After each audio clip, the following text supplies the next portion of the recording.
तीसरी आँख को जागृत कैसे करें? तीसरे नेत्र का जागरण की सरलतम विधि। ध्यान में सांसों पर नियंत्रण कर तीसरे नेत्र के जागरण की सरलतम विधि का जिक्र है, जिसे हम कई स्टेप्स में पूरा करते हैं। इस अभ्यास के सभी चरण अपने आप में पूर्ण भी है और अलग अलग अनुभव प्रदान करने वाले हैं। पहला चरण, सबसे पहले तो ध्यान की अवस्था में आ जाए जिसमें आप सबसे ज़्यादा आरामदायी महसूस करते हैं। इसके बाद अपने शरीर, मन और भाव को स्थिर करने की प्रक्रिया शुरू करें। शरीर और मन को आरामदायक स्थिति में लाने के बाद पूरा ध्यान अपनी सांसों पर ले आए।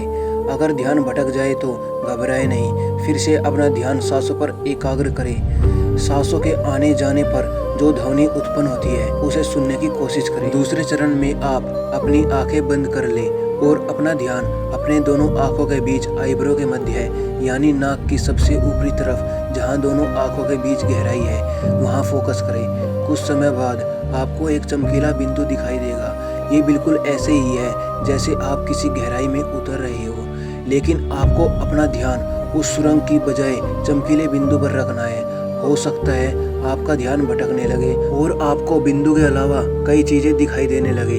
ऐसे में उन पर ध्यान न देने से आप उन्हें इग्नोर कर सकते हैं। आप चाहे तो अपने अंगूठे को अपने आज्ञा चक्र की जगह छुआ कर रख सकते हैं। शुरुआत में इस क्षेत्र पर दबाव आपको एकाग्र रहने में मदद कर सकता है, जैसे त्राटक में हम खुली आंखों से करते हैं। इससे आपको एक फायदा और होगा, आपके मन में आने वाले विचारों के कंपन हटने लगेंगे और आप ज्यादा से ज्यादा फोकस हो सकेंगे। तीसरा चरण, जब आप ऊपर के दोनों चरण पार कर लेते हैं तब आपको शून्य की अवस्था प्राप्त होती है।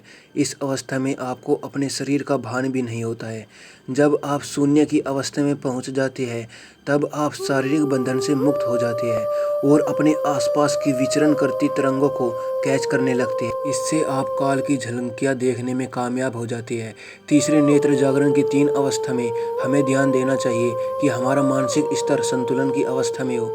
कम या ज़्यादा की अवस्था में हम उदासीनता या फिर अहम जैसे भाव में भी फंस सकते हैं।